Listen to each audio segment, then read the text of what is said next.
आज हम बात करने वाले हैं लेसन नंबर 7 के बारे में, जो कि हिंदी की बुक से है और ये एक कविता है।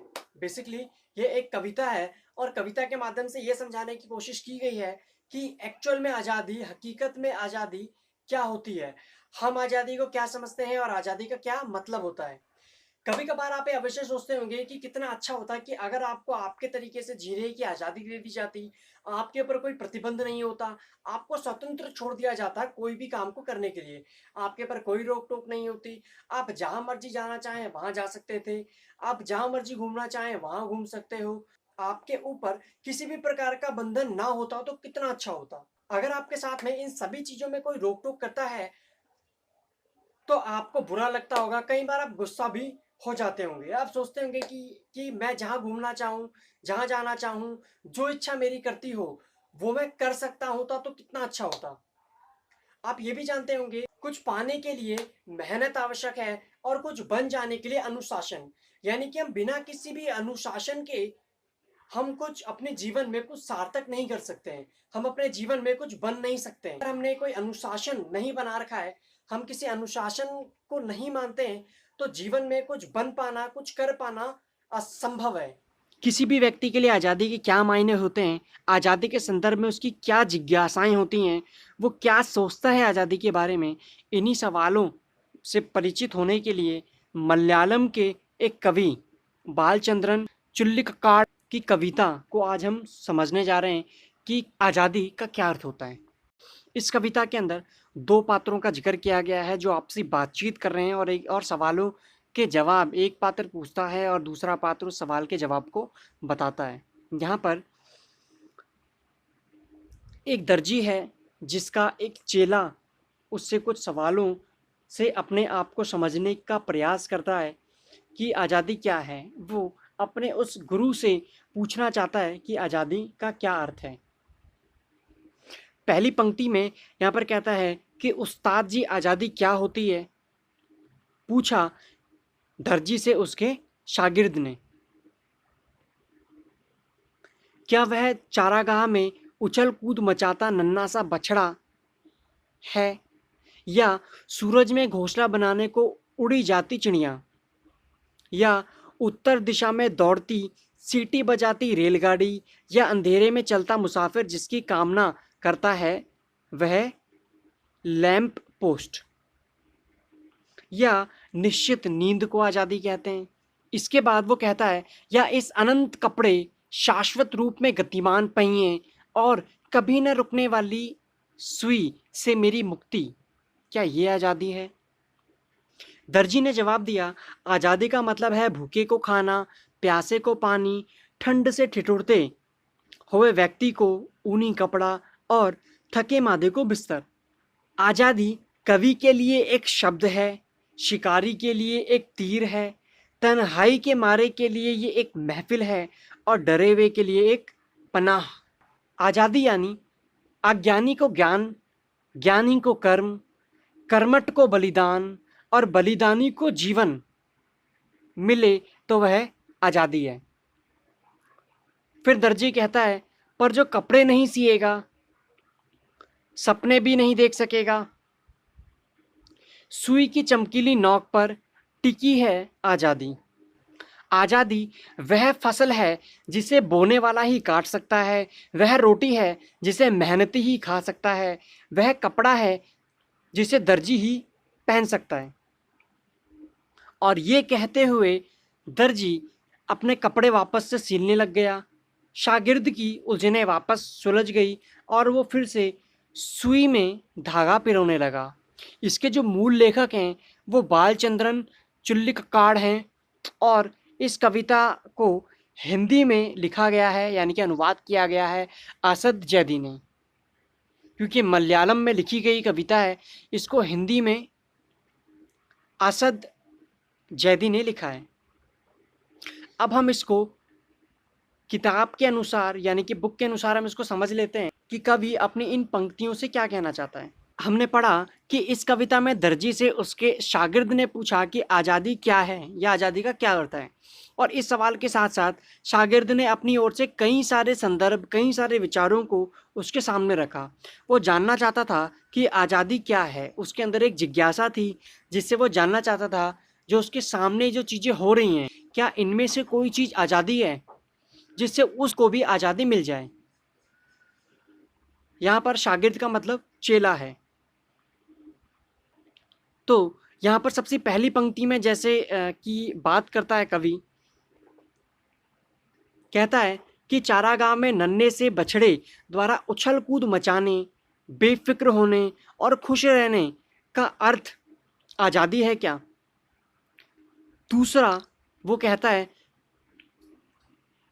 कि असंभव समझे जाने वाले काम को पूरा करना क्या आज़ादी है। जैसे कि सूरज में घोंसला बनाने के लिए चिड़िया उड़ान भरती है, आसमान में उड़ान भर देती है, और शागिर्द जो है वो इसी चीज़ को अपने उस्ताद से पूछता है कि सूरज में घोंसला बनाने के लिए उड़ान भरने वाली चिड़िया का काम कुछ ऐसा ही होता है। शागिर्द आगे बोलता है कि उत्तर दिशा में सीटी बजाते हुए भागती रेलगाड़ी का नाम आज़ादी तो नहीं है। यहाँ पर एक प्रश्न और सामने आता है कि रेलगाड़ी को उत्तर दिशा में क्यों भेजा जा रहा है, या वो उत्तर दिशा में ही क्यों कह रहा है कि रेलगाड़ी दौड़ रही है। कवि जो है वो दक्षिण भारत के हिस्से में रहता है और मलयालम में इस कविता को लिखा गया है, और दक्षिण भारत के हिसाब से जो गाड़ी है, रेलगाड़ी जो है, वो मात्र उत्तर दिशा में ही दौड़ सकती है। बाकी जो 3 दिशाएं बचती हैं उस दिशा में समुद्र है, और इसीलिए वो उसको उत्तर दिशा में दौड़ने की बात करता है। वैसे कवि यहाँ पर शागिर्द के माध्यम से उस्ताद से प्रश्न करता है कि क्या सैर सपाटा, घूमना फिरना आज़ादी है। वास्तव में कुछ लोग, खास तौर पे 12 से 13 वर्ष की उम्र के जो किशोर होते हैं, उनको घूमने फिरने और सैर सपाटा करने को ही वो अपनी आज़ादी समझते हैं। इसीलिए शागिर्द का यह प्रश्न अनुचित नहीं है। अपने अगले प्रश्न में शागिर्द पूछता है कि क्या अंधेरे में भटकने वाले को लैंप पोस्ट मिल जाए तो उसकी परेशानियां समाप्त हो जाती हैं। लैंप पोस्ट का मतलब जो स्ट्रीट लाइट्स होती हैं उससे है। तो यहाँ पर कहता है कि अंधेरे में भटकने वाले को लैंप पोस्ट मिल जाए तो उसकी परेशानियां समाप्त हो जाती हैं। इस प्रश्न को अगर हम यूँ समझें कि कोई व्यक्ति है जो यात्रा पे निकला है और यात्रा के दौरान अंधेरा हो जाए, अंधेरे में कहीं उसको आश्रय मिल जाए और हम वहीं पर रुक जाएं, तो क्या यह कुछ समय के लिए रुकना यात्रा का अंत हो सकता है। ठीक उसी प्रकार शागिर्द यह पूछ रहा है कि क्या मुसाफिर का अंधेरे में किसी लैंप पोस्ट के नीचे रुकना आज़ादी है, यानी कि वही मंजिल की प्राप्ति है क्या।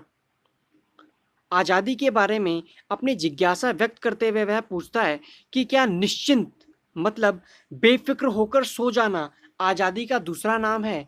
जहाँ पर व्यक्ति बेफिक्र होकर सो जाता है, क्या उसी को आज़ादी कहते हैं कि हाँ वो व्यक्ति आज़ाद है, बेफिक्र होकर सो रहा है। इस तरह 5 प्रकार के प्रश्नों का उल्लेख करने के बाद कविता का मूल बिंदु सामने आता है। यहाँ शागिर्द के मन में जो प्रश्न उठे हैं वह उसकी चिंतन क्षमता को बता रहे हैं। शागिर्द अपनी मुक्ति या आज़ादी के बारे में प्रश्न पूछ रहा है और अंत में वो पूछता है कि अनंत कपड़ों के ढेर, सिलाई मशीनों के निरंतर गतिशील हो रहे पहियों, कपड़ों पर अनवरत चलने वाली सुइयों से मुक्ति का नाम आज़ादी तो नहीं है। इसका आशय यह है कि क्या कर्म से मुक्ति ही आज़ादी है।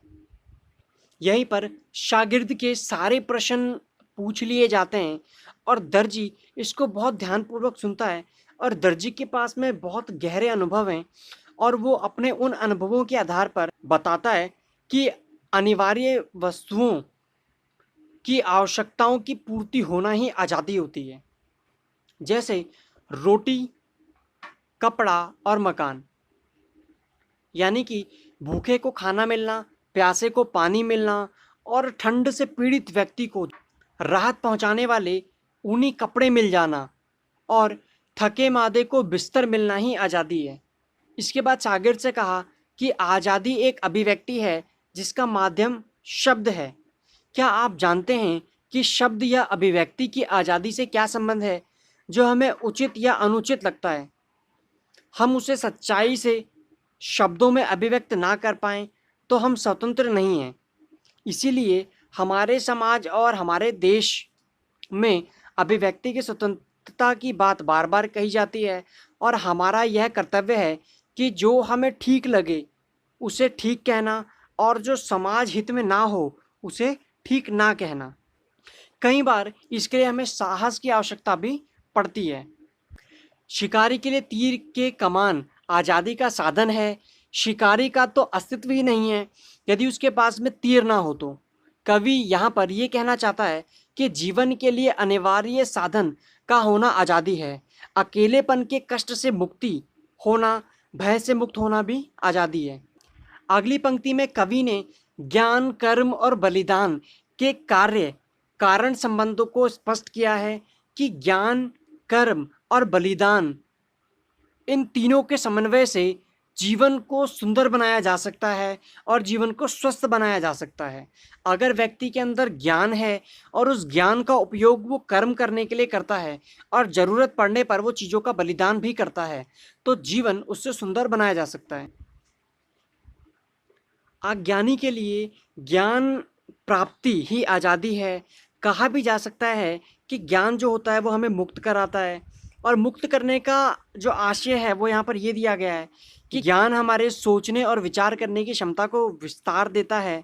ऐसा विस्तार जो व्यक्ति को ओछी बातों से मुक्त करके विशाल हृदय वाला बनाता है।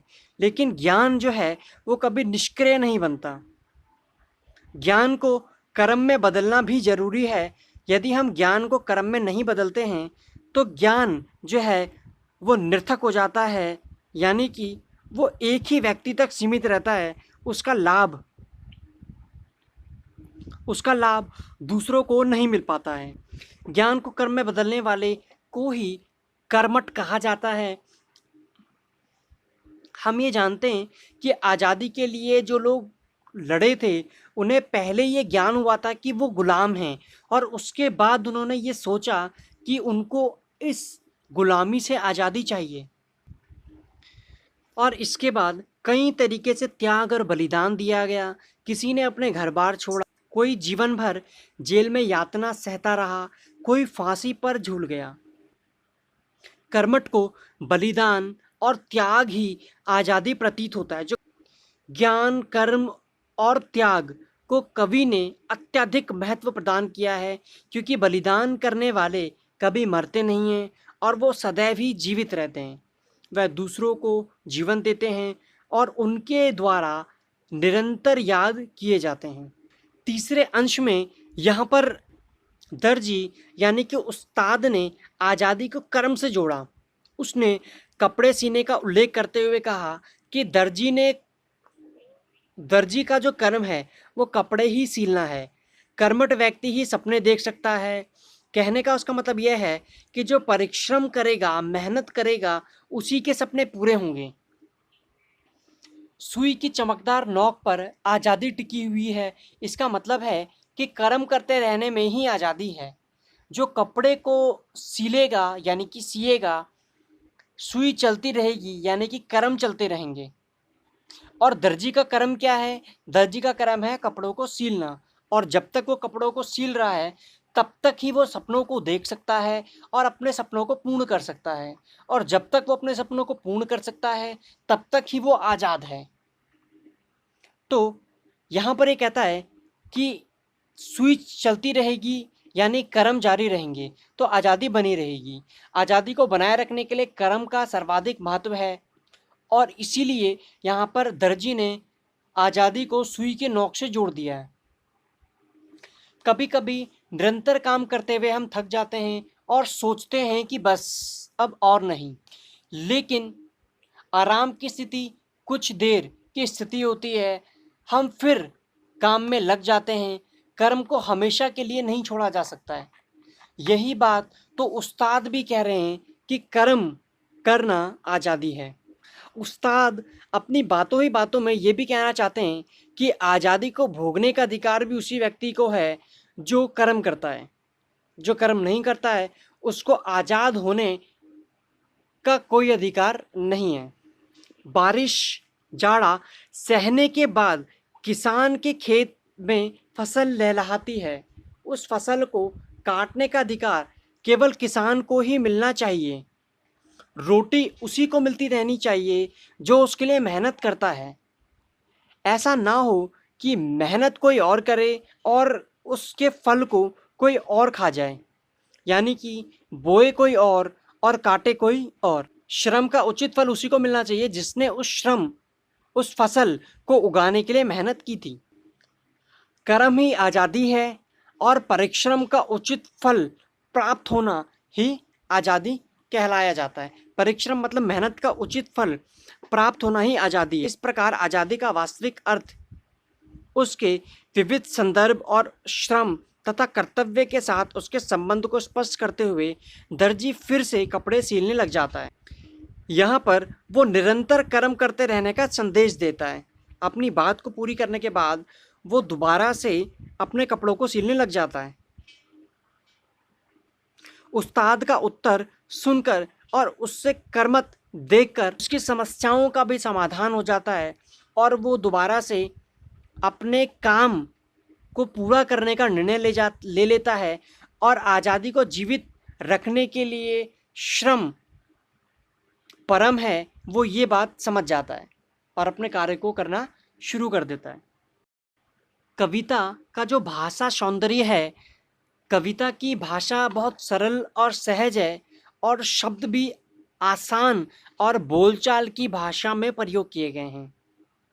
कविता में अरबी, फारसी और अंग्रेजी शब्दों का प्रयोग हुआ है, जैसे उस्ताद, दर्जी, शागिर्द, तन्हाई, पनाह आदि फारसी मूल के शब्द हैं, तो मुसाफिर, महफिल आदि अरबी शब्द हैं। और अगर हम देखें कि लैंप पोस्ट जो है वो अंग्रेजी भाषा का शब्द है।